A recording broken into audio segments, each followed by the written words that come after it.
दादा नागरिकांचा विकास नाही. उद्या जे दादा येत आहेत जनसंवाद यात्रेतून लोकांच्या समस्या मांडून घेणार, मागून घेणार, काय समज आहे दादाला कळत नाही की आपली श्रीमंत महानगरपालिका भिकेच्या वाटेला लागली आहे. सगळे अधिकारी बॉम्बा मारते, 2-2 हात आहेत. शेखर सिंग चुप, शेखर सिंग काय स्वच्छ. या भ्रष्टाचारामध्ये माझं असं स्पष्ट मत आहे की एवढा प्रचंड भ्रष्टाचार होत असताना इथले खासदार, इथले आमदार या सगळ्यांनी यावरती आयुक्तांना फाडलं पाहिजे होतं. बरोबर, त्याच्यावर आवाज उठवला पाहिजे होता. मात्र ह्यांनी कधी आयुक्तांना तीव्र अशा प्रकारचा विरोध केला नाही. याचा सरळ अर्थ आहे की या ठिकाणी इथल्या आमदारांच्या, इथल्या खासदारांच्या आणि आयुक्तांच्या संगनमतामधून ही 3.5 मिलीभगतमधनं ही महापालिका चालली. महावितरणचं काम इतकं गालठाण आहे आणि साधी एक सर्व्हिस वायर जरी बदलायची म्हणले तरी ग्राहकाला सांगतात घेऊन या. युनिटचे दर एका बाजूला प्रचंड वाढवले, वीज दर प्रचंड वाढवलेत, बिलं मोठे येत आहेत.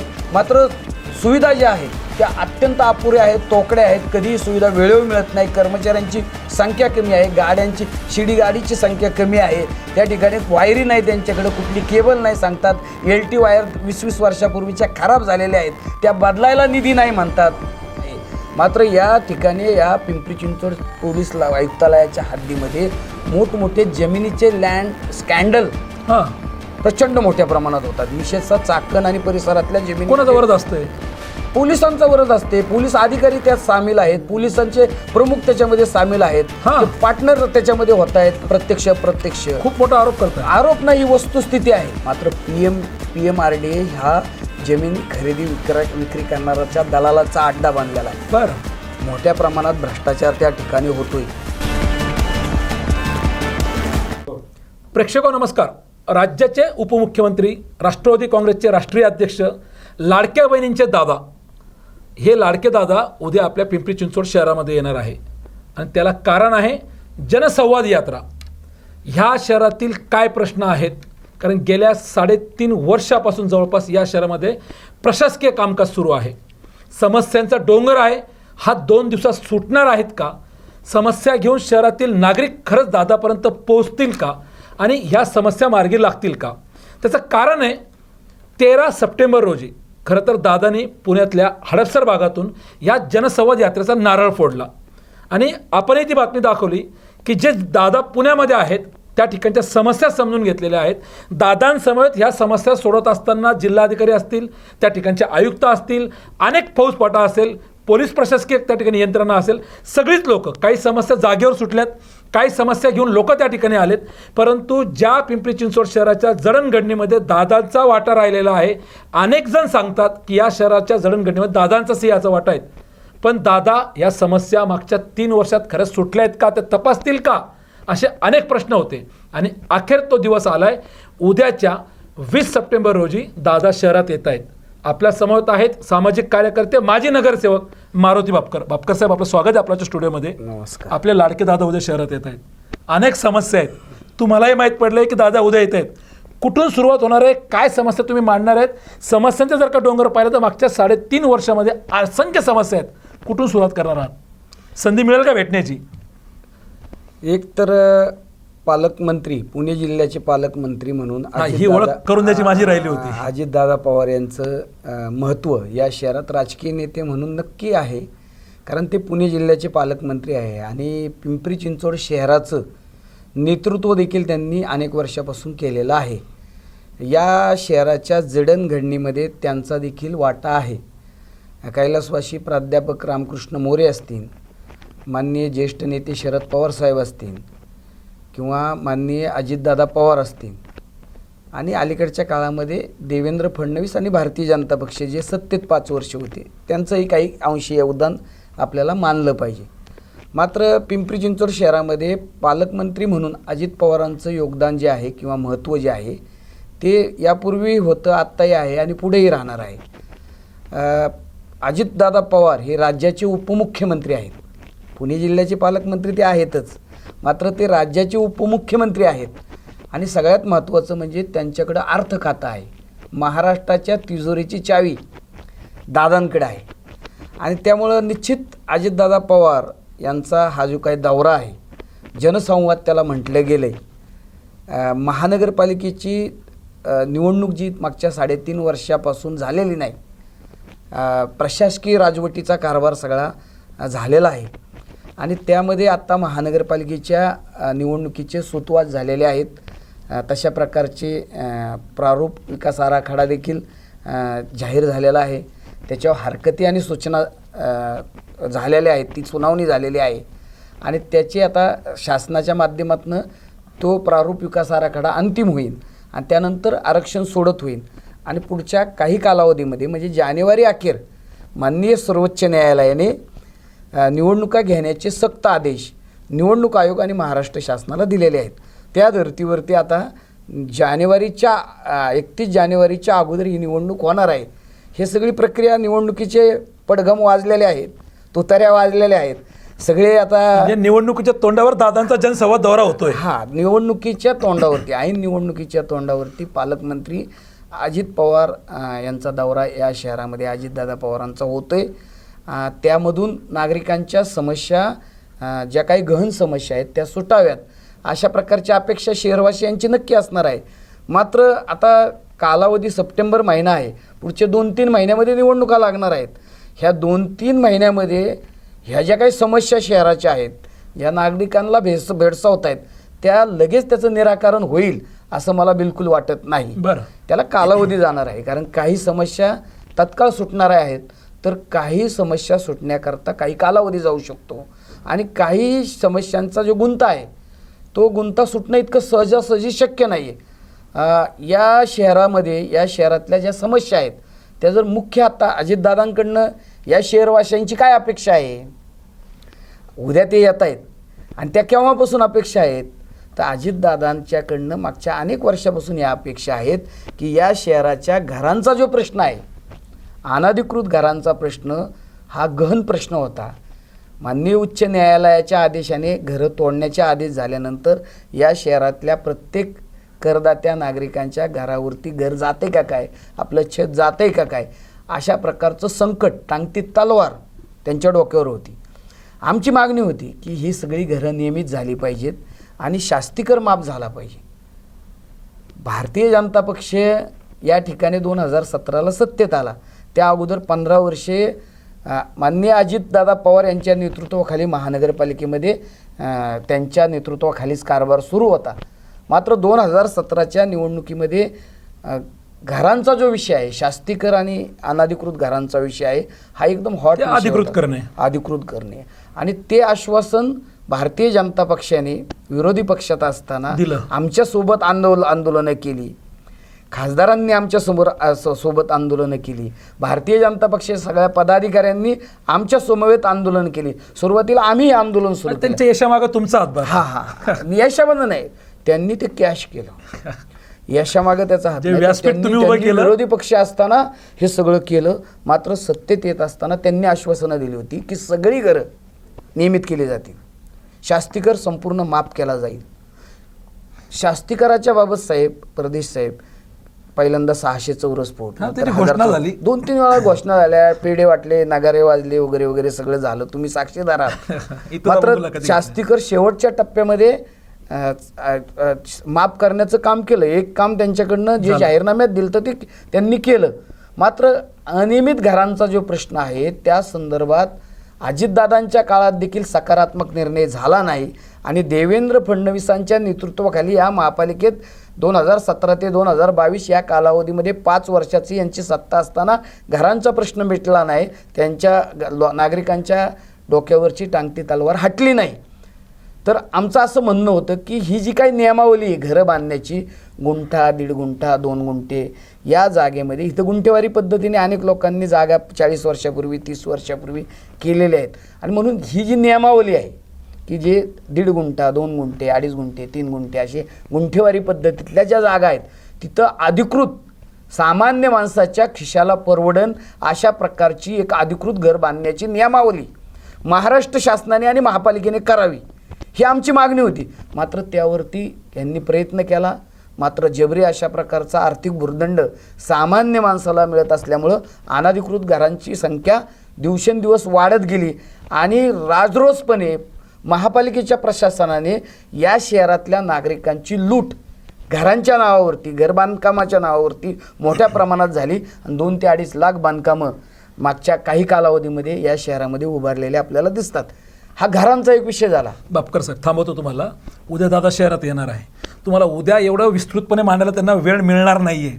आपण आत्ता मुलाखत का घेतली की शहरातल्या समस्या काय काय ह्या तुम्ही पहिले लाईनीने सांगा आणि एका एका समस्येला थोडंसं उलगडा करा, म्हणजे प्रेक्षकांना कळेल आणि आपला आवाजच्या माध्यमातून हे दादांपर्यंत कसं पोहोचेल ही संधी या निमित्तानं आहे. त्यामुळे तुम्ही शहरातल्या बऱ्याच समस्या सांगा. एक समस्या तुम्ही मांडली अनियमित घरं जी नियमित झालेली नाही. दुसरी धरण उशाला आणि कोरड घाशाला दिवसाआड पाणी येतं आहे या विषयावरून. नाही नाही, अन्न वस्त्र निवारा ह्या मूलभूत गरजा आहेत नागरिकांच्या.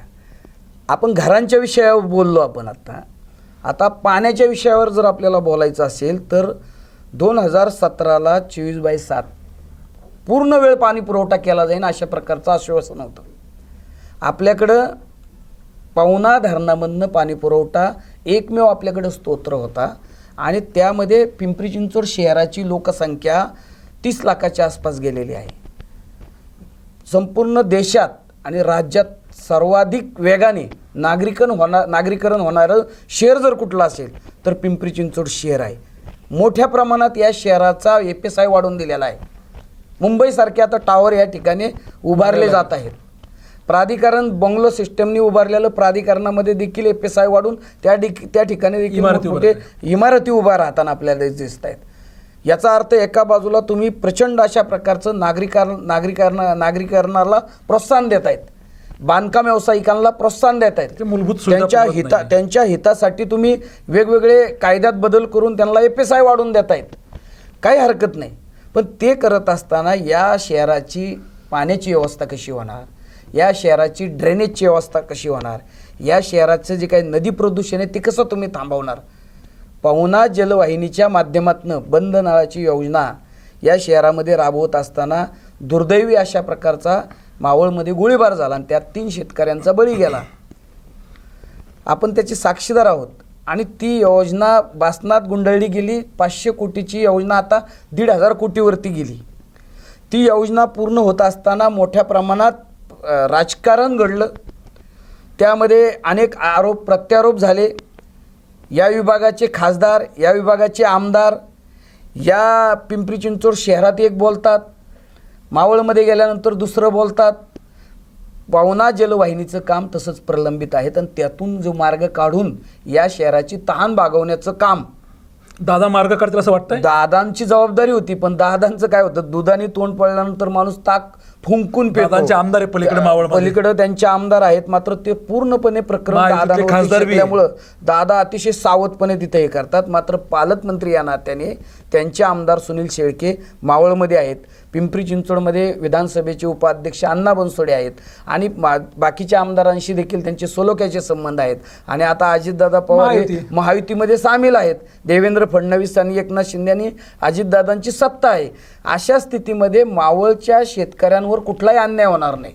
त्यांच्या ज्या काही मागण्या आहेत, त्यांच्या ज्या काही समस्या आहेत त्याचं संपूर्ण निराकरण करणे, त्यांच्या मुलांना वारसांना नोकऱ्या देणे, जमिनीला जमीन देणे, त्यांच्या सगळ्या समस्यांचं निराकरण करून यातून मार्ग काढण्याची जबाबदारी अजितदादा पवार, देवेंद्र फडणवीस आणि एकनाथ शिंदे यांची सगळ्यांची होती. मात्र ती मागच्या 7-8 वर्षांपासून तिला शिवण्याचं देखील, त्याच्यावर देखील वाक्य देखील उच्चारण्याचं काम यांनी कुणी केलं नाही. ही मोठी समस्या आहे पाण्याची. या शहराची ताण भागवायची असेल तर आता आंध्रा आणि भामा आस्केटचं जे काही 100 MLDचं पाणी येते त्याच्यावर देखील या शहराची ताण भागवली जाऊ शकत नाही. परदेश साहेब, माझा आणखीन मुद्दा आहे, मी अनेकदा हा मुद्दा मांडला की या शहराची तहान भागवायची असेल, शहराचं जे नागरीकरण प्रचंड वेगाने होते याच्यावर तोडगा म्हणून मावळ परिसरामध्ये अजून एक धरण सेपरेट पिंपरी चिंचवड शहराकरता कसं होईल, त्यासाठी जे भूसंपादन होणार, शेतकऱ्यांच्या जे जमिनी घ्याव्या लागतील, त्यांना चांगला मोबदला त्यांना परवडेल, ते खुश होतील अशा प्रकारचा दुप्पट तिप्पट दराचा मोबदला त्यांना देऊन एक स्वतंत्र धरण, या पाण्याचा स्वतंत्र एक स्रोत या शहरासाठी कायमस्वरूपी चिरस्थायी या शहराचा विकास होण्याकरता स्वतंत्र धरणाची योजना माननीय अजितदादा पवार, माननीय देवेंद्र फडणवीस, माननीय एकनाथ शिंदे या सगळ्या नेत्यांनी मिळून राबवली पाहिजे. पवनेच्या जलवाहिनीचं काम समन्वयाच्या मार्गाने मावळच्या शेतकऱ्यांना विश्वासात घेऊन मावळचे आमदार, पिंपरी चिंचवडचे आमदार अजितदादांच्या नेतृत्वाखाली त्यांनी त्या जलवाहिनीच्या कामाच्या संदर्भात भूमिका घेतली पाहिजे. यामध्ये शेतकऱ्यांवर देखील अन्याय झाला नाही पाहिजे अशा प्रकारची भूमिका घेऊन पाण्याचा प्रश्न सोडवला बापकर पाहिजे. साहेब, 2 प्रश्न मांडले तुम्ही, एक घरांचा मांडला, एक पाण्याचा मांडला. मूळ मुद्दा आहे की या शहरामध्ये प्रशासकीय राजवट चालू आहे. जवळपास 3.5 वर्ष झाले. आयुक्त शेखर सिंह यांनी जवळपास त्यांचा 3 वर्षाचा कार्यकाल पूर्ण केला. इकडे जर का आपण दुसरे आयुक्त पाहिले, पोलीस आयुक्त, यांचाही 3 वर्षाचा कार्यकाल पूर्ण झालेला आहे. यांच्या दोघांच्या कार्यकाळामध्ये तुम्ही समाधानी आहात का? लोकांचे प्रश्न, कारण नगरसेवक हा लोकप्रतिनिधी लोकांच्या समस्या घेऊन त्यांच्या दालनापर्यंत जातो, जो मागच्या 2-3 वर्षापासून इथे शहराला मिळालेला नाही आहे. लोकांचे प्रश्न जे तुम्ही आता 2 मांडले, अजून असे मूलभूत काय प्रश्न आहेत? उद्या बघा, मागच्या वेळेला ह्याच विषयावरती राष्ट्रवादी काँग्रेसने मोठं आंदोलन केलं, तर उपाध्यक्षांना सुद्धा गेटवर बसून राहावं लागलं, तर खाली आयुक्त आले नाही, निवेदन घेतले गेले नाही, एक शोकांतिका आहे. अशा अनेक प्रश्न आहेत. त्यातले महत्त्वाचे प्रश्न तुम्ही उद्या दादांकडे काय मांडणार आहात? नाही, याच्यामध्ये पिंपरी चिंचवड महानगरपालिकेचे आयुक्त शेखर सिंह आणि पोलीस आयुक्त विनयकुमार चौबे यांचा 3-3 वर्षाचा कार्यकाल पूर्ण झालेला आहे आणि यांच्या कामकाजाच्या संदर्भात तुम्ही समाधानी आहात का, असा आपला प्रश्न आहे. मूळ प्रश्न. मी बिलकुल समाधानी नाही.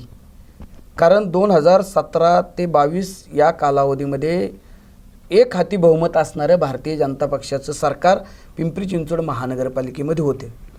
त्या अगोदर 15 वर्षे अजितदादा पवारांची सत्ता होती. त्यांच्या कार्यकालामध्ये देखील भ्रष्टाचार होता. तो भ्रष्टाचार, जेवढा भ्रष्टाचार 15 वर्षाच्या कालावधीमध्ये झाला नाही, त्याच्या दुप्पट भ्रष्टाचार भारतीय जनता पक्षाच्या 2017 ते 22 या कालावधीमध्ये यांनी केला. खूप मोठा आरोप करतात. हा आरोप करतोय म्हणजे हे सत्य आहे की त्या अजितदादांच्या काळामध्ये लोकप्रतिनिधी कमी ठेकेदारी करायचे. इथले आमदार ठेकेदारी करायला लागले, इथले खासदार ठेकेदारी करायला लागले, इथले पदाधिकारी ठेकेदारी करायला लागले, इथले नगरसेवक ठेकेदारी करायला लागले. प्रत्यक्ष त्यांच्या नावावर नसेल, पण त्यांचे जे बगल बच्चे आहेत त्यांच्या माध्यमातून ठेके करायचे, निविदा काढायच्या, टेंडर करायचे आणि मोठ्या प्रमाणात लूट करायची. बिनदिक्कतपणे आयुक्तांनी त्याला मान्यता द्यायची. पण 17 ते 22 मध्ये भ्रष्टाचार झाला म्हणताय, पण 22च्या पुढे 22च्या पुढे तर नगरसेवकच नाही. भ्रष्टाचार आयुक्त आणि त्यांच्या प्रशासनाने वाहती गंगा घ्या हात धुवून प्रचंड लूट या शहराची केलेली आहे. प्रचंड प्रकल्प या शहरावरती लादलेले आहेत. अनेक निर्णय असे त्यांनी घेतले की ज्याच्यामध्ये केवळ धंदा आणि धंदा केला, हप्ते जमा करण्याचं काम केलं. नाही, पण आयुक्तांनी आणि प्रशासनाच्या इतर अधिकाऱ्यांनी म्हणून भ्रष्टाचार केला असं तुम्ही म्हणताय, पण या शहरात जे आमदार आहेत, जे खासदार आहेत, ते महायुतीचे, यांचं कोणाचा अंकुश नाही याच्यावरती, काही सहभागी आहे? कसं आहे की 3.5 वर्षे पिंपरी चिंचवड महानगरपालिकेमध्ये प्रशासकीय राजवट आहे. शेखर सिंह हे त्याचे प्रशासक, बॉस, आयुक्त म्हणून, बॉस म्हणून त्यांनी कामकाज पाहिलं. मात्र सत्ता कोणाची होती तर पहिले 2.5 वर्षे एकनाथ शिंदे मुख्यमंत्री होते आणि त्यांचे प्रतिनिधी म्हणून मावळचे खासदार श्रीरंगाप्पा बारणे यांच्या इशाऱ्यावरती ही महापालिका संपूर्ण कामकाज शेखर सिंह करत होते. पहिले 2.5 वर्ष. हा, पहिले 2.5 वर्ष. त्याच्यामध्ये देवेंद्र फडणवीसांचं देखील ऐकलं जायचं. त्यामध्ये महेशदादा लांडगे, शंकरराव जगताप यांचं देखील बऱ्यापैकी ऐकलं जायचं. मात्र इथले 3 आमदार आणि खासदार हे सांगतील, हे जे बोलतील त्यावरती कामकाज करण्याचं काम शेखर सिंह यांनी केलं. या भ्रष्टाचारामध्ये माझं असं स्पष्ट मत आहे की एवढा प्रचंड भ्रष्टाचार होत असताना इथले खासदार, इथले आमदार ह्या सगळ्यांनी यावरती आयुक्तांना फाडलं पाहिजे होतं. बरोबर, त्याच्यावर आवाज उठवला पाहिजे होता. मात्र ह्यांनी कधी आयुक्तांना तीव्र अशा प्रकारचा विरोध केला नाही. याचा सरळ अर्थ आहे की या ठिकाणी इथल्या आमदारांच्या, इथल्या खासदारांच्या आणि आयुक्तांच्या संगनमतामधून ही 3.5 मिलीभगतमधनं ही महापालिका चालली. एवढंच नव्हे, शहराचं नुकसान झालं. एवढंच नव्हे तर या संदर्भात आमच्यासारख्या कार्यकर्त्यांनी वारंवार मुख्यमंत्री एकनाथ शिंदे असतील, मुख्यमंत्री देवेंद्र फडणवीस असतील, उपमुख्यमंत्री पालकमंत्री अजित पवार असतील, यांच्याकडं अनेकदा या संदर्भात, भ्रष्टाचाराच्या संदर्भात आम्ही पुराव्यानिशी तक्रारी केल्या. भामा आस्केडचं जॅकवेलचं 30 कोटीची जादादाराची निविदेच्या संदर्भात आम्ही तक्रारी केल्या महाराष्ट्र शासनाकडे. या ठिकाणी मोठ्या प्रमाणात बहिणाबाई चौधरी जे काही प्राणी संग्रहालय आहे तिथं उद्यान होते, त्यामध्ये मोठ्या प्रमाणात वाढीव खर्च कोट्यवधी रुपये दिला, त्याची तक्रार आम्ही यांच्याकडे केलेली आहे. महानगरपालिकेच्या हद्दीमध्ये या ठिकाणी वेगवेगळे मोठे प्रोजेक्ट, मुशीचं हॉस्पिटल असेल किंवा या शहरामध्ये अर्बन स्ट्रीटच्या नावाखाली समोर चाललेले जे रस्ते 150 कोटीचे रस्ते असतील, जे रस्ते पुढच्या काळामध्ये JCP लावून उखडून काढावे लागणार. स्मार्ट सिटीचं काम चाललंय. स्मार्ट सिटीच्या कामामध्ये CCTV कॅमेरे असतील, वेगवेगळ्या केबल टाकण्याचं काम असेल, 1,000-1,500 कोटीच्या कामामध्ये प्रचंड गैरव्यवहार आणि भ्रष्टाचार झाला. या संदर्भात पिंपरी चिंचवड शहरातल्या या सगळ्या भ्रष्टाचाराच्या संदर्भात मुख्यमंत्री, उपमुख्यमंत्री, पालकमंत्री म्हणून यांच्याकडे आम्ही मागच्या अनेक वर्षापासून तक्रारी करतो. या सगळ्या भ्रष्टाचाराला शेखरशी जबाबदार आहे. यांनी यावरती कठोर कारवाई करायला पाहिजे होती, चौकशा लावायला पाहिजे होत्या, हे काही केलं नाही. आणि म्हणून माझं म्हणणं आहे की शेखर सिंग यांनी इथला कारभार हाकत असताना इथल्या 3 आमदारांना, खासदारांना खुश ठेवायचं काम केलंच. त्याचबरोबर इथला हप्ता मंत्रालयापर्यंत गेला असल्याशिवाय त्यांना संरक्षण मिळालं का, असा सरळ आमचा प्रश्न आहे. आणि म्हणून म्हणजे हे महायुतीच्या वरती 3 नेत्यांनी पाठीशी घातलं आणि यांना प्रशासकीय राजवट आणखीन काही वर्ष पाहिजे. लोकप्रतिनिधी, नगरसेवक, पदाधिकारी, हे सुप्रीम कोर्टाचा आदेश आल्यामुळे 31 जानेवारीपूर्वी घ्या. 31 जानेवारी म्हणजे सुप्रीम कोर्टाचा आदेश आल्यामुळं इच्छा नसताना त्यांना ही प्रक्रिया करावी लागते. अन्यथा 3 आमदार, 1 खासदार आणि वरचे मंत्रालयातले सचिव आणि मुख्यमंत्री, उपमुख्यमंत्री, ह्या सगळ्याचा हा मलिदा इथून तिकडे जातोय. माझीच माडी, माझीच गाडी, माझ्या बायकोची गोल गोल साडी, यांच्यात हा खेळ सगळा केला आणि लोकशाहीचा दिवसा ढवळ्या या महाराष्ट्र शासनाने, या नेते मंडळींनी खून पाडला, असा आमचा आरोप आहे. 5-5, 7-7 वर्षे तुम्ही स्थानिक स्वराज्य संस्थांच्या निवडणुका घेत नाहीत. आमचं म्हणणं असं नाही की लोकप्रतिनिधी आल्यानंतर पूर्णपणे नगरसेवक आले, महापौर झाले, पदाधिकारी झाले म्हणजे पारदर्शक कारभार होणार आणि भ्रष्टाचार विरहित कारभार होणार. 100% त्यावेळी भ्रष्टाचार होता, पण त्याला काही प्रमाण होतं. उदाहरणार्थ महानगरपालिकेचा विकास आराखडा बनवला गेला, त्याच्यामध्ये कशा पद्धतीने धंदा झाला, गोरगरिबांच्या घरांवरती DP आरक्षणं सरकवली. बापकर साहेब, तुम्ही भ्रष्टाचाराचे आरोप करताय, पण आपल्याच पालिकेला स्वच्छतेचे पुरस्कारही मिळालेले आहेत. काय शहराचा विकास चाललाय? शहर सगळीकडे स्वच्छ आहे. ते शहर स्वच्छतेचे पुरस्कार कसे मिळतात, काय राज्यात पहिलं, देशात 7वं आहे की राज्यामध्ये पहिला क्रमांक, अव्वल स्थानावर महापालिका असा दावा केला जातोय. दुसरं म्हणजे देशभरामध्ये 7वा क्रमांक. अजितदादांनी एका भाषणात सरळ उल्लेख केला. विकास झाल्याशिवाय थोडी पुरस्कार मिळतील. पुरस्कार कसे घेतले जातात? कागदी घोडे नाचवायचे, कागदी घोडे नाचवायचे, काही छातुरमातुर काम दाखवायचं, वरपर्यंत ते पोहोचवायचं, त्याची जाहिरातबाजी अतिशय सुनियोजित पद्धतीने करायची आणि त्या आधारे पुरस्कार मॅनेज करून घ्यायचा. आणि इकडे टिमकी वाजवायची की आम्हाला बघा, आम्ही राज्यात अव्वल आहोत आणि देशात 7 नंबर आहोत. पहिल्या 5 मध्ये शहरामध्ये प्रचंड अस्वच्छता आहे, नाले सफाई होत नाहीत, डेंग्यू, मलेरिया, स्वाईन फ्लू सारखे आजार वाढत आहेत, प्रचंड अशा प्रकारची अस्वच्छता आहे. स्वतः पालिकेची काय परिस्थिती? महापालिकेच्या इमारतीमध्ये प्रचंड घाण आहे. आपला आवाज चॅनल सारख्या चॅनलनी परवापासून मला बोलवलं होतं मुख्यालयामध्ये. प्रचंड त्या ठिकाणी देखील घाण आहे. आपला आवाजाने खरं तर तुमच्या धाडसाला मानलं पाहिजे की तुम्ही अतिशय रोखठोक पद्धतीने शहराची स्वच्छतेच्या संदर्भात या ठिकाणी स्वच्छता सप्ताह आता सुरू केला जातोय महात्मा गांधींच्या जयंतीच्या निमित्तानं. तुम्ही ते सगळं दाखवून त्यांचं पोलखोल करतायत. तुमच्या चॅनलचं, तुमच्या प्रतिनिधींचं मी मनापासून अभिनंदन करतो. मात्र स्वच्छतेच्या संदर्भात श्वेतपत्रिका काढली पाहिजे. 2017ला या शहरामध्ये शेकडो कोटीचं टेंडर स्वच्छतेच्या संदर्भात काढण्यात आलं. पहिल्यांदा एकाच ठेकेदाराला निश्चित केलं होतं, नंतर 2 ठेकेदाराची विभाजनी झाली, त्याच्यामध्ये काही आमदारांनी हस्तक्षेप केला, फार गोळीबारापर्यंत आणि फार ते खूप गंभीर प्रकरण झालं होतं त्या ठेकेदारांच्या संदर्भात. त्याच्यानंतर ह्या स्वच्छतेचे 4 विभाग केले गेले प्रभाग स्तरावरती आणि त्या माध्यमातून कामं कसे द्यायचे, कसे घ्यायचे, कशी सेटलमेंट करायची आणि कशा पद्धतीने त्यामध्ये राजकीय नेत्यांचा, आमदारांचा, खासदारांचा हात ठेवायचा. प्रत्यक्ष ते जरी नसतील तरी त्यांचा सहभाग किती टक्के असतो, ह्या सगळ्या टक्केवारीचं ठरवून ही कामं सगळी चालले. तर त्यातून करोडो रुपये परदेशी साहेब मागच्या 3-3.5 वर्षामध्ये साधारणतः 28,000 कोटी रुपये 7,000 कोटी रुपयाचं आपलं बजेट बजेट आहे. वार्षिक. 28,000 कोटी रुपये या शहरातल्या टॅक्सपेअर नागरिकांचे या शहराच्या विकासावरती खर्च केला असा दावा केला जातोय. प्रत्यक्षात त्यामध्ये अतिशय अल्प अशा प्रकारचा विकास जो खर्च आहे त्या श्रीमंत मानाने महानगरपालिका जी ती एफडी होती तिला आता कर्ज घ्यायची वेळ आली. 2-2, 5-5 हजार कोटीच्या एफडी आपल्याकडे असायच्या, आता 7-8 हजार कोटी रुपये कर्ज यांनी काढलेला आहे. म्हणजे यांचा कशा पद्धतीचा विकास चालला, यांचा शहराचा विकास नाही, करदात्या नागरिकांचा विकास नाही. उद्या जे दादा येत आहेत जनसंवाद यात्रेतून लोकांच्या समस्या मांडून घेणार, मागून घेणार, काय समज दादाला कळत नाही की आपली श्रीमंत महानगरपालिका भिकेच्या वाटेला लागली आहे. माझं म्हणणं काय आहे की ह्या ज्यावेळी लूट पालिकेच्या तिजोरीची होती, पालिकेच्या महानगरपालिकेच्या तिजोरीवरती असे मोठमोठे दरोडे होतात, त्याचा परिणाम सामान्य जे इथले टॅक्सपेअर नागरिक आहेत, करदाते नागरिक आहेत, यांच्या जीवनावरती, यांच्या कुटुंबावरती आपोआप होत असतो. त्यांचे वेगवेगळे कर वाढले जातात, वेगवेगळ्या त्यांना जे काही पायाभूत सुविधा आहेत त्या कमी मिळतात, त्या दर्जेदार मिळत नाहीत, त्यामधून मोठे अपघात होतात, त्यांना प्राणाला मुकावं लागतं, त्यांच्या वेगवेगळे आजार त्यांचे बळावतात. जर आरोग्याची वैद्यकीय सुविधा व्यवस्थित नाही दिली तर त्यांचे आजार वाढतात, त्यांचे मृत्यू होतात.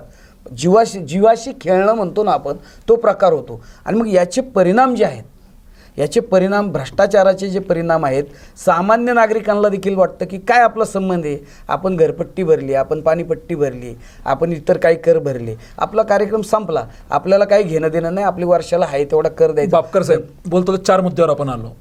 अनियमित घरं नियमित करायची, 24/7 पाणी द्यायचं, त्याच्यानंतर स्वच्छतेचा पुरस्कार मिळालेली महानगरपालिकेत अस्वच्छता आहे, आणि 4था मुद्दा तुम्ही घेतला स्मार्ट सिटीचा. हे 4 मुद्दे तुम्ही उद्या दादांपर्यंत पोहोचवण्याचं काम करणार आहे. याच्या पलीकडं अजून तुमचे काही मुद्दे आहेत का? कारण 3 वर्ष जसे इथं पूर्ण झाले तसे पोलीस आयुक्तालयाकडे आपण येणार आहे. तत्पूर्वी ह्या विषयावरती काय सांगणार? नाही, याच्यामध्ये आणखीन बरेचसे मुद्दे आहेत. या शहरामध्ये पिंपरी चिंचवड महानगरपालिका, PMRD, महावितरण, हे सगळ्या आणि MIDC, हे सगळ्या आपल्या स्थानिक स्वराज्य संस्थांच्या माध्यमातून SRA प्राधिकरण, ह्या सगळ्यांच्या माध्यमातून शहराचा विकास चाललेला आपण असं म्हणतो. मात्र PMRD ह्या जमिनी खरेदी विक्री करणाऱ्याच्या दलालाचा अड्डा बांधलेला आहे. बरं, मोठ्या प्रमाणात भ्रष्टाचार त्या ठिकाणी होतोय. PMRD जो काही नव्याने आहे त्याचा सुनियोजित विकास होणं अत्यंत गरजेचं आहे. नदीपात्र बुजावून त्या ठिकाणी प्लॉटिंग करून जमिनी विकल्या जात आहेत. उदाहरणार्थ आपण तुम्ही राजगुरुनगरकडे जाताना मोशीच्या शेजारी बघा तुम्ही त्या ठिकाणी प्लॉटिंग PMRD अनाधिकृत जागेवर ते प्लॉटिंग झालं, लोकांनी 36 बंगले पण बांधले, ते पाडले गेले. आज त्या गरिबाच्या पुढे काय कोणी त्याला वाली नाही. हे सगळं जे काही होतंय PMRDच्या हद्दीमध्ये, त्याचे जे काही CEO आहेत, योगेश म्हशे आहेत, या शहराचं नियोजन करताना हे दलाल्या करायच्या बंद झाल्या पाहिजेत. इथं जे काही खाऊगिरी आहेत, मोठ्या प्रमाणात वाहती गंगा, पालिकेचे बीट निरीक्षक त्याला तेवढं जबाबदार आहे. PMRDचे जे अधिकारी आहेत, इंजिनियर, पैसे घ्यायचे आणि अधिकाऱ्यांवरती कारवाईच्या संदर्भात एक प्रक्रिया केली होती. पुढे काय झालं, मशीननी पुढे काय केलं काही कळालं नाही. ही सगळी यंत्रणा आपण पिंपरी चिंचवड महापालिका, पिंपरी चिंचवड महानगरपालिका इथला भ्रष्टाचार कायम म्हणतो. मात्र PMRD मध्ये देखील प्रचंड भ्रष्टाचार आहे. आपला माध्यम प्रतिनिधींचा आणि आमच्यासारख्या कार्यकर्त्यांचं देखील त्याच्याकडे दुर्लक्ष होते. MIDC क्षेत्रामध्ये देखील प्रचंड मोठ्या प्रमाणात लूट महाराष्ट्र शासनाच्या मंत्रिमंडळाने यांनी केलेली आहे. इथं I2R औद्योगिक भूखंडाचं निवासी आणि व्यापारीकरण करण्याच्या निर्णयामध्ये देखील मोठ्या प्रमाणात मुंबईच्या लोकांनी हात धुवून घेतलेले आहेत. स्मार्ट सिटीमध्ये देखील मुंबईचे आमदार जे देवेंद्र फडणवीसांचे राईट हँड मानले जातात, ते इथं येऊन ठेके घेतात, इथलं काम करतात स्मार्ट सिटीचं. त्यांचे अनेक कामं या शहरामध्ये सुरू आहेत. हे दिसत नाहीत का आपल्या इथल्या खासदारांना, आमदारांना कशा पद्धतीने लूट केली जात असणार आहे. त्यांचा ते आले की डायरेक्ट एंट्री मिळते शेखर शिंगांच्या ऑफिसमध्ये, आणि सामान्य माणूस तासून तास तिथं ताटकळत बसलेला असतोय. कळत नाही. प्रसाद लाड या ठिकाणी येतात, डायरेक्ट आतमध्ये जातात. काय मुद्दा, कॅमेऱ्याचं काम, सगळे काय बरीचशी कामं त्यांच्याकडे आहेत. एकच काम नाहीये. वरून CM डायरेक्ट फोन करत असते ना, अशी शक्यता सुद्धा नाकारता येत नाही. आणि म्हणून माझं असं म्हणणं आहे की हे सगळं थांबवायची जबाबदारी कोणाची? हे PMRDचा हा विषय झाला. MIDC जे मोहननगरला आम्ही राहतो त्याच्या समोरचा भाग होता, मोठमोठे वृक्ष होते, मोठे झाडं होती. MIDCचं कार्यालय होतं, गेस्ट हाऊस होतं, तिथं CM मंत्री आल्यानंतर तिथं मुक्कामाला थांबायची, ती पूर्ण जागा बिल्डरच्या घशात घातली साहेब. पालिकेची डिजिटल यंत्रणा काहीतरी होती, 2 कोटीचं काम, तेही काहीतरी 100-125 कोटीच्या जवळपास गेलं. 12-14 कोटीचं काम होतं ते आयुक्तांच्या. त्याच्या शेखर शिंगांनी इंटरेस्ट दाखवून ते 112 कोटी रुपये 115 कोटी रुपयेपर्यंत नेलं. आणि ती जी अवस्था आहे ती सगळी ठप आली. सगळे अधिकारी बॉम्बा मारते 2-2 हाताने. शेखर सिंग चुप, शेखर सिंग काय एकदम भ्रष्टाचार स्वच्छ. हे सरळ उदाहरण आहेत साहेब. MIDCचं जे उदाहरण सांगितलं की तिथं गेस्ट हाऊस होतं, सगळं मोडले, एका बिल्डरच्या घशात घातली जमीन. आणि छोट्या जागेमध्ये आता ते MIDCचं हाऊस.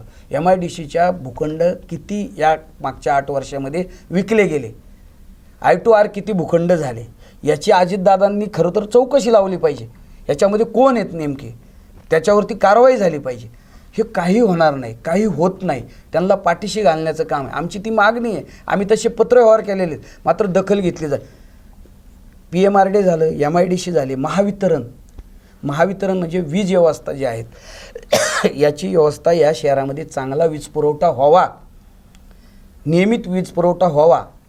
त्यामुळं अनेक वेळा विद्यार्थिनींचं, ज्येष्ठ नागरिकांचे खूप हाल होतात. एक दिवस 4-4 तास वीज पुरवठा खंडित होतो, वारंवार वीज पुरवठा खंडित होतो, अनेक विद्युत उपकरणं खराब होतात. त्या ठिकाणी वर्क टू होम करणाऱ्या कर्मचाऱ्यांचं प्रचंड नुकसान होते. ह्या सगळ्या गोष्टी ज्या होतात, महावितरणचं काम इतकं गालठाण आहे. आणि साधी एक सर्व्हिस वायर जरी बदलायची म्हणले तरी ग्राहकाला सांगतात घेऊन या. युनिटचे दर एका बाजूला प्रचंड वाढवले, वीज दर प्रचंड वाढवलेत, बिलं मोठे येत आहेत, मात्र सुविधा ज्या आहेत त्या अत्यंत अपुऱ्या आहेत, तोकड्या आहेत. कधीही सुविधा वेळेवर मिळत नाही. कर्मचाऱ्यांची संख्या कमी आहे, गाड्यांची शिडी गाडीची संख्या कमी आहे. त्या ठिकाणी वायरी नाही, त्यांच्याकडे कुठली केबल नाही सांगतात. LT वायर 20-20 वर्षापूर्वीच्या खराब झालेल्या आहेत, त्या बदलायला निधी नाही म्हणतात.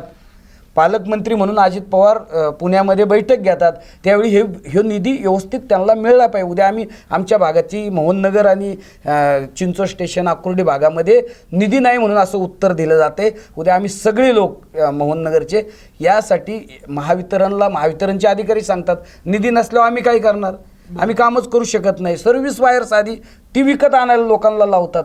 म्हणल्यानंतर उद्या दादांना आम्ही विनंती करणार आहोत की पुणे जिल्ह्याच्या जे काही फंड आहे त्यातनं आमच्या विभागाकरता ही सगळी कामं करण्याकरता तुम्ही फंड उपलब्ध करून द्या.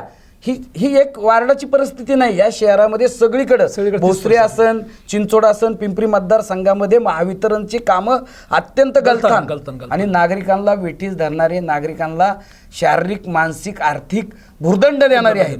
आणि म्हणून ही सुधारणा व्हावी. बापकर साहेब, सगळे मुद्द्यावरती तुम्ही रोखठोकपणे मांडताय. मी तुम्हाला सांगितलं की 3 वर्ष पिंपरी चिंचवड पोलीस आयुक्तालयाचे विनयकुमार चौबे सर यांना झाले आणि जवळपास 3 वर्ष शेखर सिंह जे आपले आयुक्त त्यांनाही झाले. पालिकेच्या हद्दीतले असणाऱ्या सगळ्या कामावर तुम्ही बोलताय. विनयकुमार चौबे जे आपले पोलीस आयुक्त यांच्या कामकाजावर तुम्ही समाधानी आहात का? खरं तर पोलिसांच्या संदर्भात पूर्वी झोन 3च्या माध्यमातून पिंपरी चिंचवड शहराचा पुणे आयुक्तालयाच्या माध्यमातून कारभार चालायचा. मात्र आमच्या लोकांचा खूप आग्रह होता आणि अजितदादा पवार पुण्यामध्ये पालकमंत्री असताना एक बैठक मागच्या काही आयुक्तालय होण्याच्या अगोदर झाली होती आणि त्या बैठकीत घुसून मी पोलीस आयुक्तालयाची मागणी केली होती स्वतंत्र. आणि देवेंद्र फडणवीस CM असताना विरोधी पक्षात होते. त्यावेळी अजितदादांनी ती मागणी उचलून धरली आणि भापकर जे मुद्दा सांगतायत ते आयुक्तालय होण्यासाठी सर्वतोपरी प्रयत्न व्हायला पाहिजेत आणि त्या धर्तीवरती या शहरामध्ये पोलीस आयुक्तालय आले. बाकीच्याही लोकांनी खूप प्रयत्न केला. त्याच्यामध्ये पद्मनाभन नावाचे कमिशनर आले. त्याच्यानंतर मला वाटतं 2-3 कमिशनर येऊन प्रकाश झाले, शिंदे झाले, शिंदे अंकुशराव शिंदे आमच्याच प्रकरणात ते गेले त्या चंद्रकांत दादा पाटलाच्या प्रकरणात. पण पद्मनाभन साहेबाच्या काळात आणि कृष्णप्रकाशांच्या काळात गंभीर आरोप त्यांच्यावरती भ्रष्टाचाराचे झाले होते. ते बी जमीन गैरव्यवहाराच्या संदर्भात झाली होती आणि त्या संदर्भात एका जाहीर कार्यक्रमामध्ये माडगुळकर हॉलमध्ये विनयकुमार चौबे तिथं उपस्थित असताना मी सांगितलं होतं की यांच्याबाबत हे तक्रारी झाल्या होत्या. काही इथले ठेकेदार जे आहेत ते दाऊद इब्राहिमशी संबंधित आहेत आणि ते कामं त्यांना मिळालेत, त्या संदर्भात देखील तुम्ही चौकशी करणार का? तर ते म्हणले होते अशी काही तक्रार मला माहीत नाही पण आल्यानंतर करतो. मात्र त्यांनी त्याच्यावर काही केलं नाही, कुठलंही स्पष्टीकरण प्रेसच्या माध्यमातून नंतरच्या काळात दिलं नाही. अतुलजी, पिंपरी चिंचवड शहरामध्ये पोलिसांचं काम काय आहे? इथल्या सामान्य नागरिकांना संरक्षण देण्याचं आहे. मात्र इथला सामान्य नागरिक जीव मुठीत घेऊन राहतोय. या शहरामध्ये अनेक लोकांकडे रिव्हॉल्वर आहेत, बरोबर. अनेक गंभीर आहे. लोकांकडे तलवारी चाकू आहेत आणि मागच्या 7-8 दिवसामध्ये 50 रिव्हॉल्वर जप्त करण्याची एक मोहीम सापडली. किती गंभीर आहे. गंभीर आहे. हे सगळा हा विषय आहे. पण मग हे विनयकुमार चौबे पोलीस आयुक्त 3 वर्षात त्यांनी धरलेत ना, 50 जमा केलेत ना रिव्हॉल्वर. करू द्या ना, ते 50 नाहीत, त्याची संख्या प्रचंड असू शकते. बरं. पण यामध्ये मोठा जो विषय आहे सगळ्यात, की आपल्याकडं पिंपरी चिंचवड शहर हे मुंबई पुणे एक्सप्रेसवेच्या लगत आहे. जुना महामार्ग आहे. 5-5.5 हजार कारखाने आहेत आणि म्हणून इथल्या जमिनींना सोन्याचा भाव आलेला आहे. मात्र या ठिकाणी या पिंपरी चिंचवड पोलीस आयुक्तालयाच्या हद्दीमध्ये मोठमोठे जमिनीचे लँड स्कॅन्डल हां, प्रचंड मोठ्या प्रमाणात होतात. विशेषतः चाकण आणि परिसरातल्या जमिनी कोणाचा वरद असतंय? पोलिसांचा वरद असते. पोलीस अधिकारी त्यात सामील आहेत, पोलिसांचे प्रमुख त्याच्यामध्ये सामील आहेत, हां. पार्टनर त्याच्यामध्ये होत आहेत. प्रत्यक्ष खूप मोठा आरोप करताय. आरोप नाही, ही वस्तुस्थिती आहे. बरं. चाकण परिसरामध्ये पॉवर ऑफ पॅटर्न करून 200 100 कोटीच्या ह्या प्रॉपर्टी ज्या आहेत, हां. ह्या पोलिसांचा धाक दाखवून बरं. सगळे व्यवहार ते घडवण्याचं काम मोठ्या प्रमाणात या शहरामध्ये होताना दिसतंय. आणि हे विनयकुमार चौबे यांच्या कालावधीतही आहे आणि कृष्ण प्रकाश यांच्या आधी. कालावधीमध्ये देखील झालेला आहे. बरं. आणि म्हणून या संदर्भात अजित पवारांना काय माहिती नाही का? इथले गौतम चाबुकस्वार जे माजी आमदार आहे, त्यांनी अगोदरच्या आयुक्तांच्या संदर्भात जाहीररित्या एक पत्रकार परिषद घेऊन हे सगळं बोलखेल केली होती. आता सुद्धा अनेक बातम्या येतात कानावरती, हे अशा आहेत. एसआरएमध्ये देखील काही पोलीस अधिकारी आणि महापालिकेच्या अधिकाऱ्याच्या पार्टनरशिप इथल्या राज्यकर्त्यांबरोबर आहेत. बरं. एसआरएच्या माध्यमातून ज्या डिक्लेअर स्लम आहेत, हां, जाहीर स्लम फोटोपासवाल्या, हो. तिथे एसआरए प्रकल्प केला जाऊ शकतो. मात्र ज्या डिक्लेअर स्लम नाहीत, बरं. ज्या ठिकाणी घरं लोक राहत आहेत आणि प्राधिकरणाचं आरक्षण आहे, MIDCचं आरक्षण आहे, पण फोटोपास नाही, तिथं ते लोक टॅक्स भरतात मागच्या 30-40 वर्षाचा. यांनी संगनमत करून तिथं 12 एकर जमीन हां. आणि तिथं 125 घरं आणि तिथं एसआरए जाहीर करणार. महापालिका तिथं झोपडपट्टी सदृश अहवाल दाखलं देणार देणार. आणि एसआरए प्रोजेक्ट मंजूर करणार. ते गटणे आहे ना, गटणे, हां. निलेश गटणे हो, नावाचे हो. ते गेले ते. त्यांची संपूर्ण कुटुंब, त्यांचे नातेवाईक, जवळचे मित्र परिवार, त्यांचे सगळे CDR मोबाईल सगळे जर चेक केले ना, कोट्यवधी रुपयाचा तो त्यांच्याकडे गैरव्यवहार आणि भ्रष्टाचार बाड सापडू शकतं. हे एसआरएच्या पोलीस अधिकारी पण आहेत. त्याच्यामध्ये एसआरए मध्ये आहेत भागीदार. भागीदार आहेत पोलीस अधिकारी सुद्धा. हे एसआरएच्या संमत्या घेणं, एसआरएच्या मान्यता घेणं, तिथल्या सामान्य लोकांचा आवाज दाबणे, पोलीस बळाचा वापर करून त्या लोकांना तिथल्या काढणं, गुंडांना संरक्षण देणं, हे सगळे पोलीस अधिकारी करतायत साहेब. आम्ही अनुभव घेतलेला आहे हे सगळा. तो मुकी बिचारी कशी हाका, तोंड दाबून बुक्क्याचा मार या शहरातले सामान्य नागरिक भोगतायत. आणि या प्रश्नांच्या संदर्भात पालकमंत्री अजितदादा पवार यांना पूर्ण याची जाणीव आहे, माहिती आहे. त्यांचे कार्यकर्ते आहेत इथं. आता त्यांचे जे जवळचे लोक आहेत, जे आता उद्या मागं पुढं असणार, कोणाला भेटून द्यायचं गेलंय, ते बी याच्यात आहेत. बरं. आता न्याय कोणाला मागायचा? तुम्ही मला सांगा की ह्या सगळ्या बाबी ज्या चाललेल्या आहेत शहरामध्ये, याचं ज्ञान, याची माहिती संपूर्णतः पालकमंत्री अजित पवार यांच्याकडे आहे. आणि म्हणून आमचं म्हणणं आहे साहेब, की पालकमंत्री अजित पवार हा रोखठोक माणूस आहे, स्पष्ट बोलणारा. मध्यंतरी ते वनराईचं सयाजीराव शिंदेचा कार्यक्रम आला होता रामकृष्ण मोरेला, आणि त्यावेळी त्यांचं पूर्ण भाषण होताना, त्याच्या अगोदर सयाजीराव शिंदे आणि इतर मान्यवर उपाध्यक्ष अण्णासाहेब बनसोडे वगैरे बोलताना, तुम्ही राज्यभरातल्या वृक्षतोडीच्या संदर्भात, वृक्ष लागवडीच्या संदर्भात बोलताय, पण या शहरामध्ये MIDC क्षेत्रामध्ये हजारो लाखो झाडं तोडले जात आहेत राजरोसपणे. त्याचा कत्लेआम होतो. नदी सुधारच्या नावाखाली पवना, मुळा आणि इंद्रायणी नदी पात्रामध्ये या 7-8 हजार कोटी रुपये जो खर्च केला जाणार आहे, त्याच्यामध्ये त्या ठिकाणचे जो वनराई संपूर्ण नष्ट केली जाणार आहे, जैवविविधता सगळी नष्ट होणार आहे आणि मोठमोठे वृक्ष 100-150 वर्षापूर्वीचे ते त्याचा कत्लेआम करणार आहात. आणि हे सगळ्या विषयावरती दादा शेवट आला त्यांचं भाषण होत तरी काहीच बोलत नाही. म्हणून मी उठलो आणि त्यांना बोललो की दादा, इथं असं सगळं घडते, तुम्ही पालकमंत्री आहात. मी कशाला पालकमंत्री झालोय मला कळतच नाही, झक मारले पालकमंत्री झालो असं. ते रागात बोलतात, त्यांचा राग येत नाही. बापकर साहेब, तुम्ही सगळे मुद्दे मांडले. तुम्ही अतिशय प्रशासन म्हणजे शेखरसिंह असतील किंवा तुम्ही विनय कुमार चौबेंच्यावरती तुम्ही आरोप केलेले आहेत. महत्त्वाचा मुद्दा आहे की विनय कुमार चौबेने 3 वर्ष झाले, त्यांचं चांगलं कामकाज राहिलेलं आहे ना. आपण जर पाहिलं तर आता पाहिली म्हणजे आयुक्तालयाला जागा नव्हती, तर स्वतः देवेंद्र फडणवीस अजित सगळ्यांनी येऊन तिथं भूमिपूजन केलं त्याचं.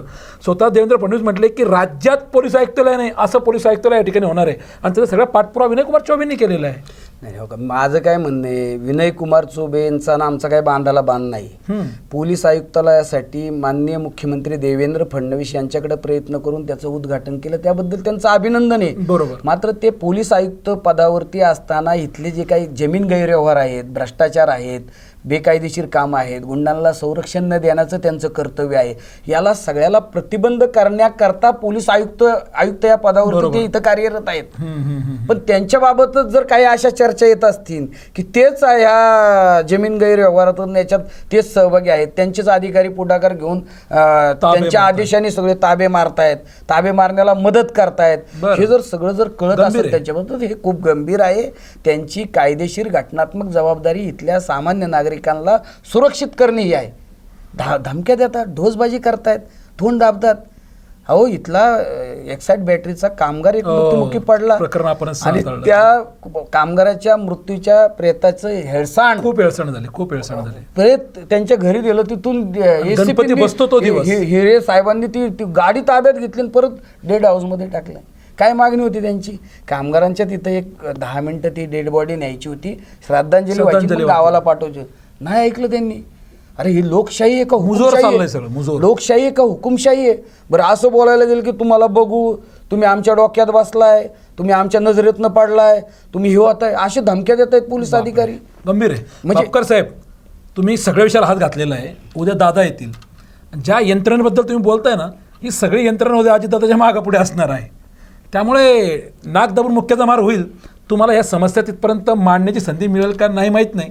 कशा पद्धतीने मांडणार आहे, काय तुम्ही दादाला किती वेळ मागणार आहे आणि कशा मांडणार आहे, शेवटचं काही 2 मिनिटांमध्ये सगळं नाही. दादाला आमच्या विभागातल्या ज्या मूलभूत ज्या काय गरजा आहेत, पायाभूत गरजा आहेत, त्या संदर्भात आमच्या ESI हॉस्पिटल जे आहेत तिथं अनेक त्रुटी आहेत. त्याला जे काही आर्थिक तरतूद लागते किंवा त्यांना जे सपोर्ट द्यायला पाहिजे, त्यासाठी दादांना आम्ही विनंती करणार आहोत. आमच्या विभागामध्ये लघुदाब वाहिनी आणि उच्चदाब वाहिनीसाठी जुन्या केबल ज्या आहेत त्या बदलण्याकरता त्यांनी निधी उपलब्ध करून द्यावा. ह्या आमच्या स्थानिक पातळीवरच्या ज्या समस्या आहेत त्या संदर्भात आम्ही बोलणार आहोत. दुसरा मुद्दा म्हणजे या शहरामध्ये विकास होत असताना या शहरातल्या नागरिकांना ज्या काही शाळांचं खाजगीकरण मोठ्या प्रमाणात केलं जाते. 5 शाळा एका संस्थेला आंदण म्हणून दिल्या आणि आमदाराच्या आग्रहामुळे एका आमदाराला शाळा पाहिजे होती म्हणून 6वी शाळा त्यात घातली. अगोदर विरोध केला आणि त्यांची शाळा घेतल्यानंतर तिथे गेलं तर शाळांचं जे काही खाजगीकरण चाललंय, कुदळवाडीचा जो गंभीर मुद्दा आहे ज्याच्यावरती आम्ही काम केलं आणि भोसरीचे आमदार महेश दादगा यांनी सांगितलं की इथं पाकिस्तानी आणि बांगलादेशी आहे, रोहिंग्या आहे तिथं, आणि तिथं नदी प्रदूषण मोठ्या प्रमाणात यांच्यामुळे होते. इंद्रायणी प्रदूषण, इंद्रायणी प्रदूषणाचा मुद्दा अतिशय रास्तच होता, त्याच्याबद्दल दुमत नाही. मात्र ही संपूर्ण कारवाई झाल्यानंतर पाकिस्तानी आणि बांगलादेशी रोहिंग्या किती सापडले ते आजपर्यंत एकही उत्तर नाही आलेलं. ते महेश दादाही सांगत नाही, पुरावे देत नाही. ते त्यांनी सभागृहात मांडलं. त्या ठिकाणी जे काही 4,500-5 हजार लहान मोठे उद्योग नष्ट करण्यात आले, तर त्या ठिकाणी अजितदादा पवार यांना ती लोक भेटलेले आहेत. का बरी जागा सगळी मोकळी केली असेल? 800-900 हेक्टर जागा त्या ठिकाणी त्याच्याचं अर्थकारण समजून घेतलं पाहिजे. आमची मागणी त्याच्यावरती अशी आहे अजितदादा पवारांकडं पालकमंत्री म्हणून, तिथले जे लघु उद्योजक आहेत, जे देशोधडीला लागले, ज्यांनी कर्ज काढलं होतं, ज्यांचे करारनामे झाले होते, ते पूर्णपणे उद्ध्वस्त झाले लोक, त्यांच्या जागा आहेत, त्या जागा ज्या आहेत त्या खाजगी शेतकऱ्यांकडनं काही घेतलेल्या जागा आहेत, काही PMRDच्या हद्दीत येतात, काही महारवतनाच्या जागा आहेत, अशा सगळ्या वेगवेगळ्या प्रकार. देवस्थानच्या जागा आहेत, भूमिपुत्रांचं तिथं त्यांचं नुकसान आहे, त्यांचं सगळं. आता ह्या ज्या जागा ती मोकळा भूखंड झालेला आहे, तर त्या भूखंडाचं नेमकं करणार काय? आमची तिथं मागणी आहे की त्या ठिकाणचे जे लघु उद्योजक आहेत जे 30-40 वर्षापासून उद्योग करतात, त्यांना त्यांच्या मार्किंग करून एक खिडकी योजना आखून त्यांना अधिकृत त्या ठिकाणी व्यवसाय करण्याची परमिशन, इंडस्ट्रियल झोन त्या ठिकाणी उभारून त्यांना दिली पाहिजे. दादा का पुढाकार घेत नाही याच्यासाठी? दादा का पुढाकार घेत नाही? त्या जमिनीवरती डोळा नाही, तुम्ही काही तुमचा गैरप्रकार नाही, तुमचा शुद्ध वेदू होता, काय रोहिंगे पकडायचे आणि नदी आता ते काढून 7-8 महिने झाले, तिथले सगळे भंगारवाले वगैरे सगळे गायब झाले. नदी प्रदूषण होत नाही का? होते सर. नदीत तुम्ही तिथे STP प्लांट चाललाय, फेसळते तुम्ही बघा, आजही पुढं. पूर्णपणे तिथून पाणी सगळं काळं पाणी तिथं काळं जातंय. चाललंय, मग फेस चाललाय. हे प्रदूषण जे होते तिथून होतं, त्याच्याबद्दल दुमत नाही, पण वरून बी होते, ते कसं थांबवणार तुम्ही? आणि ह्या जमिनीवरती तिथले जे हक्कदार आहेत, जे 40-50 वर्षापासून व्यवसाय करत होते, त्यांना व्यवसाय करण्याकरता अधिकृत परमिशन सगळं तिथले बंद करून टाकलेलं आहे. मोजणी बंद, परमिशन बंद, सगळं बंद केले. म्हणजे कुदळवाडी भाग हा काय इतर देशात आहे का? चायनामध्ये आहे का? पाकिस्तानमध्ये आहे का? बांगलादेशमध्ये आहे का? भारतातच आहे ना. तुम्ही सगळीकडे बाकी चालू ठेवता आणि तिथलं सगळं बंद केले. तर हे जे मुद्दे आहेत, हे अजितदादा पवार हे जाणकार आहेत, अभ्यासू आहेत, त्यांना या शहराच्या संदर्भात कणव आहे, या शहरावरती त्यांचं प्रेम आहे. बारामती एवढंच त्यांचं या शहरावर देखील प्रेम आहे. आणि मग बारामतीचा विकास अतिशय सुनियोजित पद्धतीने होत असताना या शहराचा देखील चिरस्थायी, टिकाऊ आणि दर्जेदार विकास व्हायचा असेल तर अजितदादा पवारांनी ह्या सगळ्या मोठ्या ज्या समस्या आहेत ते समस्या एका बाजूला केल्या पाहिजेत. आणि जे लहान लहान समस्या आहेत, पिण्याचं पाणी चांगलं मिळलं पाहिजे, इथल्या आरोग्य व्यवस्था चांगल्या असल्या पाहिजेत, इथली विजेची व्यवस्था चांगली असली पाहिजे, इथल्या नागरिकांना रोजगार उपलब्ध मिळाला पाहिजे, इथले हातगाडी पठारीवाले, टपरीवाले ह्या सगळ्यांना नियोजनबद्ध अशा प्रकारे व्यवसाय करता आला पाहिजे. नागरिकांचाही त्यांना त्रास नाही झाला पाहिजे, नागरिकांना आणि त्यांनाही व्यवसाय करता आला पाहिजे. बापकर साहेब, शेवटचा तुम्हाला 1 मिनिट देतो. शहरामध्ये प्रचंड भ्रष्टाचार बोकाळा असं तुम्ही सांगताय, सगळ्यांना उघडे डोळ्यांचे पाहत आहे, कशाच भ्रष्टाचार चालला सगळ्यांना माहिती आहे. आपण मी आता तासभर जे बोलतोय हे सगळ्या लोकांनी ऐकलेलं आहे. हे फक्त उद्या दादा येणार म्हणजे त्याची उजळणी आपण करतोय. महत्त्वाचा मुद्दा आहे की जर एवढा भ्रष्टाचार झाला आहे, महायुतीमधले जे घटक पक्ष आहेत त्यांनी कुठं आंदोलन केलं नाही, विरोधी जे आहेत त्यांनी कधी आंदोलन केलं नाही, सामाजिक कार्यकर्ते म्हणून तुमचं बी अपयश आहेत, तुमच्यासहित इतर जे सामाजिक कार्यकर्ते त्यांनी कधी आंदोलन केलं नाही. आमच्यासारखे जे पत्रकार आहेत आम्ही कधी खूप उघडपणे अशा गोष्टीला वाचा फोडले नाही, कारण आम्ही माध्यम आहे. जोपर्यंत तुम्ही आंदोलन करत नाही तोपर्यंत आम्ही ते दाखवू शकत नाही ना. कधी आम्हाला पत्रकारांना त्यांनी प्रेस आयुक्तांनी दिली की बाबा ही मी मांडतोय. कसं पाहता तुम्ही सगळे घटनेकडं? शेवटच्या 1 मिनिटामध्ये ह्या शेवटच्या मुद्द्याचं माझं विश्लेषण करा. कसं आहे, इथल्या महायुतीचे सत्ताधारी पक्ष म्हणून यांनी प्रचंड हात धुवून घेण्याचं काम 2017 ते 2025 पर्यंत केलेलं आहे. आणि प्रचंड मी सांगतो काय की 15 वर्षापेक्षा दुप्पट भ्रष्टाचार यांच्या कालखंडामध्ये झाला.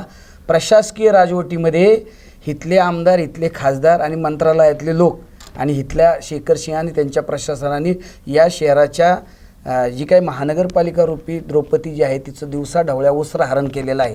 तिला लंकेची पार्वती करण्याचं काम, ज्यांच्या ठेवीत 2-2, 5-5 हजाराच्या असायच्या ती कर्जबाजारी करण्याचं महापाप या महापालिकेचं केलेलं आहे. आणि मग हे सगळं होत असताना अजितदादा पवार जे आहेत ह्या सगळ्या समस्यांच्या संदर्भात सत्ताधारी पक्षात आहे, पण विरोधी पक्षात असणारे जे लोक आहेत ते विरोधी पक्षातले लोक जे आहेत त्यांचं आणि सत्ताधारी पक्षाच्या लोकांचं देखील संगनमत आहे. त्यांची मिली बघा, तेरे बी चूक आणि मेरी बी चूक, शाबास. यांचे बी ठेके आहेत चालू. हे बोलते कुठल्या याने बोलूच शकत नाही. यांचे बी महानगरपालिकेमध्ये हितसंबंध आहेत. आपले ठेके वाचावेत, आपलं कामकाज वाचावं, आपला इन्कम सुरू राहावा यासाठी पक्षांतर होत आहेत.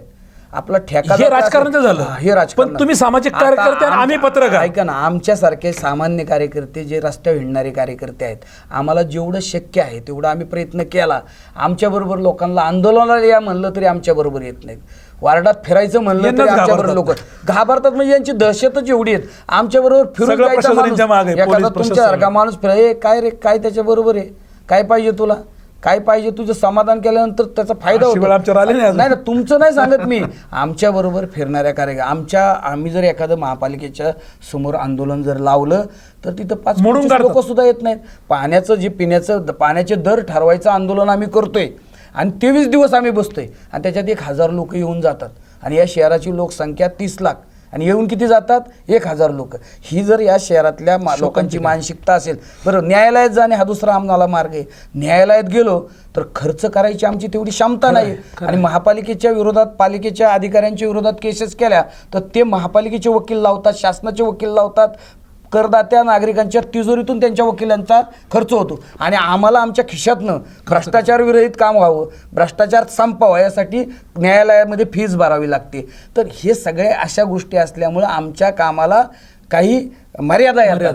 तरीही आम्हाला शक्य असेल आमच्या पत्रकारांकडून तुमच्या अपेक्षा काय ते पूर्ण होत आहेत? मला व्यक्तिगत मी तुम्हाला खरं सांगतोय की 1984 पासून मी या शहरामध्ये एक सामान्य कार्यकर्ता म्हणून आजपर्यंत काम करतोय आणि मला पिंपरी चिंचवड शहरातल्या सगळ्या माध्यम प्रतिनिधींनी अतिशय चांगली साथ दिलेली आहे. नवे माझा जो काही लोकशाहीचा हा लढा आहे, भ्रष्टाचाराच्या विरोधातला लढा आहे, तो माध्यम प्रतिनिधी तुमच्यासारख्या लोकांमुळंच तो यशस्वी झाला. अनेक ठिकाणी मला यश मिळालं, काही ठिकाणी अपयशी आलं. मात्र मी जे टिकलोय, मी जे काही लढतोय आज, त्याला संपूर्णतः ताकद देण्याचं काम पिंपरी चिंचवड शहरातल्या माध्यम प्रतिनिधींनी, इलेक्ट्रॉनिक मीडिया असन, प्रिंट मीडिया असन आणि सगळ्यात महत्त्वाचं म्हणजे बऱ्याच वेळा आरोप होतो मीडियावर की हे खाणारे पिणारे आहेत, ह्यांना ते हॉटेलमध्ये जेवण द्यावं लागतं, नाश्ता द्यावा लागतो. पण मी असा एकमेव कार्यकर्ता आहे की मला चहा पाजतात सगळे प्रतिनिधी, मला नाश्ता, माझा चहाही घेत नाही, मला चहाही पाजतात, जेवणही देतात. मी जर कधी चहाचं बिल द्यायला लागलं तर मला आजपर्यंत एकाही पत्रकारांनी बिलसुद्धा भरू दिलं नाही. ही वस्तुस्थिती आहे, सत्य मी जाणलेलं आहे. बाकी काही गोष्टी असेल मला माहीत नाही, पण व्यक्तिगत माझा अनुभव जो आहे पत्रकारांच्या बाबतीत माझा व्यक्तिगत अनुभव खूप चांगला आहे. माझ्यासारख्या सामान्य कार्यकर्त्यांना या शहरामध्ये लोकशाही जिवंत आहे, टिकवलं, कायम प्रतिसाद दिला, मला कायम बळ दिलं, माझा आवाज दिला, सामान्य जनतेचा आवाज म्हणून मला माझ्या माध्यमातून आवाज बुलंद करण्याची शक्ती, ताकद माध्यम प्रतिनिधींनी दिले. त्याचं मी शतशः ऋण व्यक्त करतो, आभार व्यक्त करतो. धन्यवाद. प्रेक्षक खरं तर थांबतोय आम्ही इथं. तुम्हाला वाटेल की मुलाखत रटाळ नाही म्हणणार मी त्याला, पण तेच प्रश्न. कारण मारुती भापकरांना तुम्ही सामाजिक जीवनामध्ये इतके वर्ष पाहताय ना, नळ, लाईट, गटार, रस्ते, तुमच्या असणाऱ्या समस्या छोट्यात छोट्या, मोठ्यात मोठ्या, कुठेही काही घडलं तर मारुती भापकर पाहिजे. त्यामुळे ही पोटतिडकी आहे. प्रश्न आमचा एकच होता, आम्ही दोघं चर्चेला या ठिकाणी बसलो. त्याला कारणही तसं होतं की उद्या राज्याचे उपमुख्यमंत्री आणि आपले पुणे जिल्ह्याचे पालकमंत्री आपल्या शहरात येत आहे. एक दिवस नाही, 2 दिवस शहरामध्ये. हे तुमच्यापर्यंत पोहोचलं पाहिजे. अरे एकट्या मारुती भापकरांनी ठेका घेतलाय का सगळेच प्रश्न तिथं मांडण्याचा? जबाबदारी तुमची आहे ना. प्रत्येकाने 30 लाख लोकसंख्येचं हे शहर आहे. तुमचे अनेक प्रश्न आहेत ना, घाला ना उद्या घेरा अजितदादांना, मांडा ना प्रश्न. कारण ह्याच अजितदादा पवारांच्या आजूबाजूला उद्या 30 लोक असतील ज्यांच्याबद्दल तुम्ही समस्या घेऊन येणार आहेत. त्यामुळे उद्या समजून घ्या की ही यंत्रणा अजितदादांपर्यंत तुम्हाला पोहोचू देणार आहे का? काय होतं की आम्ही जेव्हा तिथं माध्यम प्रतिनिधी असतो ना, आमचे कॅमेरे लागलेले असतात. दादाचा एखादा पटकन काय रील व्हायरल होईल का? दादाच्या डोक्यातून कोणी हात फिरवला का? दादा काय बोलले? दादाने पटकन अधिकाऱ्याला फोन केला का? एखादा प्रश्न जागेवर सोडवला का? आमची ही दाखवण्याची स्पर्धा सुरू असते. पण एखादा तुमच्या माझ्यासारखा एखादा खरंच समस्या घेऊन आलेला आहे आणि त्याला एखादा पोलीसवाला पुढे येऊ देत नाही, एखादा दादाचा राजकारणी माणूस पुढे येऊ देत नाही, हे दाखवण्यात जात नाही. भापकर साहेब, ही शोकांतिका आहे. मी तुमचे आभार मानतो की तुम्ही खरं तर पोटतिडकीने या शहरातल्या सगळ्या माध्यम प्रतिनिधींचे आभार मानले. हे बघा, हाताची पाची बोटी सारखे नाही. जसं तुमच्यातले बी काही सामाजिक कार्यकर्ते सगळेच पोटतिडकीने कामं करतायत का, तर काही कार्यकर्ते तुमचे बी मिलीभगतवाले आहेत, तसे आमच्यातले बी काही असतील. पण तुम्ही माध्यमांचं कौतुक केलं, माध्यमांच्या बाजूने उभे राहिलात. मी त्याचा खरंच या ठिकाणी उल्लेख करतो. शेवटी लोकशाही जिवंत ठेवण्याचं काम जेवढं तुमचं आहे तेवढं आमचंही आहे. आमची तळमळ एकच आहे. महत्त्वाचा मुद्दा तुम्ही या ठिकाणी जो घेतला की 2 ऑक्टोबरपासून त्याच्या आधी जी आपल्याकडं स्वच्छ शहर, सुंदर शहर जे काही सप्ताह सुरू आहे, काल आपला आवाजच्या माध्यमातून ज्या पद्धतीने शहरामध्ये गाजावाजा करून स्वच्छतेचे पुरस्कार घेतले आणि स्वतः महानगरपालिकेमध्ये किती अस्वच्छता आहे ते दाखवण्याचं काम आपला आवाजने केलं. प्रेक्षकांनी परत तुम्हाला सांगतोय की तुमच्या भागात आजूबाजूला कुठेही अस्वच्छता असेल, घाणीचं साम्राज्य असेल, त्याचा व्हिडिओ तुम्ही आमच्यापर्यंत पाठवा. त्याची निश्चितच आम्ही दखल घेऊ. तुमच्या समस्या तुमच्या आहेत, काही असतील तर उद्या तुम्ही पोटतिडकीने ह्या 2 दिवसात राज्याचे उपमुख्यमंत्री अजितदादा आपल्या शहरात आहेत, त्याचा फायदा करून घ्या. तुम्ही उद्या खूप मोठ्या संख्येने दादांसमोर या, तुमच्या समस्या मांडा, ते सोडवण्याचा त्या ठिकाणी प्रयत्न केला जाईल. माध्यम प्रतिनिधी म्हणून आम्ही स्वतः त्या ठिकाणी हजर राहू. तुमच्याही समस्या काय आहेत ते समजून घेण्याचा आमचा प्रयत्न राहील. भापकर साहेब, वेळात वेळ काढून आपण आपल्या स्टुडिओमध्ये उपस्थित राहिलात. तुमच्या समस्या काय आहेत हे उद्या तुमच्यावरही आमचा कॅमेरा असणार आहे, तुम्ही तो मांडण्याचा त्या ठिकाणी प्रयत्न करा. प्रेक्षकांनो, वेळ झाली इथंच थांबण्याची. ताज्या घडामोडींसाठी पाहत राहा आपला भापकर साहेब. धन्यवाद. आभारी. धन्यवाद.